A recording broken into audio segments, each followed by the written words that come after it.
thank you, Alison, for that speech. Eamonn, would you like to open the case?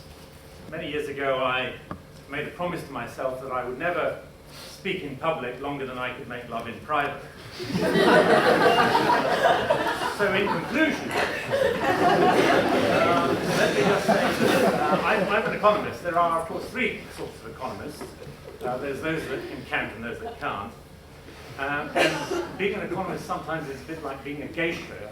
You try to uphold the standards of your profession, but you know that some others are prostituting themselves.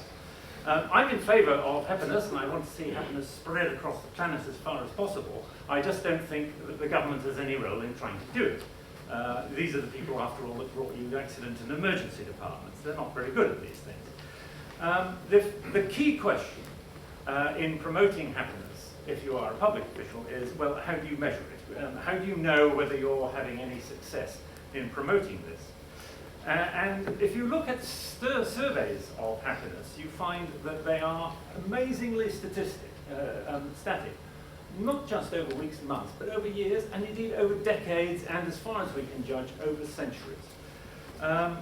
It doesn't seem to correlate with anything. Now, a lot of people have said, David Cameron was mentioned, well, we shouldn't just be measuring GDP, we should be measuring, well-being and so on. But how do you measure that? It's actually impossible to measure.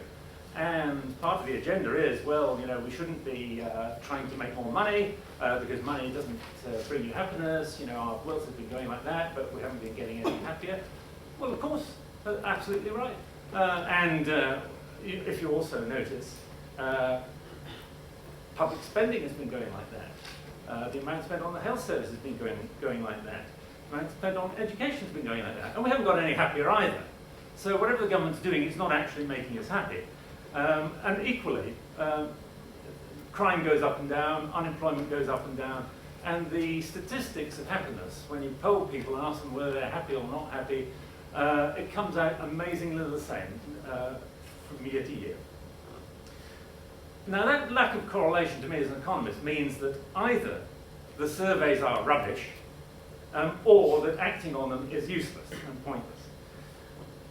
There is actually one, you mentioned marriage, there is actually one thing that does correlate with happiness incredibly, and that is being married. So, in other words, if the government's got any role at all, it should force all you guys to get married immediately, and you'd be very much happy. I never knew what real happiness was until I got married, and then it was too late. And also, there's another problem, which is that when you ask people whether they're happy or not, people recover very quickly from misfortune. You can ask people who've lost their limb in an accident whether they're happy, and they say, of course I'm not happy, and I've lost my limb. 2 years later, they report themselves as happy as they were before they'd lost their limb. Which seems to me to suggest that, well, the government should go around harvesting limbs from people who've got 4 and giving them to people who've only got 2. And in 2 years' time, everybody would be just as happy as they were at the beginning. So this is a crazy policy. The technical explanation, if I can be technical, is that when you ask people whether they're happy or not, it is bounded. Your hand can only go up that high. And yet, you can be ecstatic this year, and next year, or in 5 years' time, you can be even happier. So what do? You say to a survey, the government comes around with a clipboard, and they say, are you happy, not happy, we want to make you happy. And you say, yes, I'm very happy. And then 5 years later, actually, you're even happier. But you can't tell them that, because this is what we call a bounded problem. Income can go like that. Happiness, you're either happy or you're not. That's the problem. So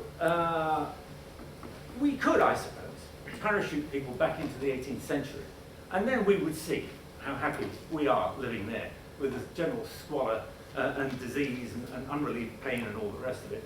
But people in the 18th century thought themselves were wonderfully happy. It was a fantastic age. Things were improving and all the rest of it. People reported themselves as being absolutely happy, and the world was improving, and it was great. If they lived today, they'd be absolutely ecstatic. They'd be on cloud 9. They wouldn't believe. It used to take 3 days for people like us to come from London to York, and now we do it in 2 hours. In the 18th century, that would just be incredible. And yet, the surveys don't measure that. They just measure it as flat for the reason I've said. So, well, happiness, money doesn't buy you happiness, but it certainly makes misery a bit more comfortable. And happiness is actually correlated to income, but only in a single year. If you're better off this year than you were last year, you'll report yourself as being more happy. But when you look at it over the whole population and you look at it over the years, there's no correlation at all. So what are politicians supposed to be measuring here? What are they supposed to be acting on? And the same is true with equality. Again, there's an agenda that, oh, well, people are happier if they're in a more equal society. That's not actually true. If you go by the measurements, people who are in a peer group where people are equal tend to be happier. But happiness surveys have got absolutely no correlation at all with the general inequalities in society. Now that, to me, shows that we are not measuring this thing. This is something which can't actually be measured any more than grief or pain or envy can be measured. You can't put units on these things. You can only say, yes, I feel happy, no, I don't. You can't say, well, this year I had 8.6 units of happiness, and next year I'm hoping to go to 12.4. This is immeasurable. So the polls are not a reliable indicator of people's feelings. You can't put units on it. And people, of course, lie to opinion polls. I mean, they always decry the loss of local shops, but they still shop at Sainsbury's. Planning, the policy already takes human happiness into account. That's why we do it. You know, we have things like planning policy and green spaces because people like green spaces. We try to improve transport because people want transport improved. It makes them happy. But it's not something that you can measure. And it depends, who are you talking about? Do you want to make a lot of people a little bit happier this year, or a few people very much happier in 10 years' time? You know, how do you possibly balance these things? As a political strategy, it's nonsense. Bhutan is always talked about as they have a gross national happiness index. It's supposed to be the happiest country in the world. Well, it is, if you're a local. If you happen to be part of the Nepalese ethnic minority, it's absolute hell. Many of them are put in camps in the south of the country. In Nepal, you have to wear the national dress. They've only just recently had television. If you're Nepalese, you get no access to education. This is happiness by government policy, but it's happiness through ethnic cleansing, basically. This is what is happening. In Orwell's 1984, Winston Smith, the hero character, miserable at the awful regime he's living in. And he's taken off the street, basically, by the authorities and brainwashed. And he dies happy, realizing how wonderful the society is, this awful society that he lives in. He thinks it's absolutely wonderful. As the bullet goes into his brain, he thinks, you know, what a great country I live in.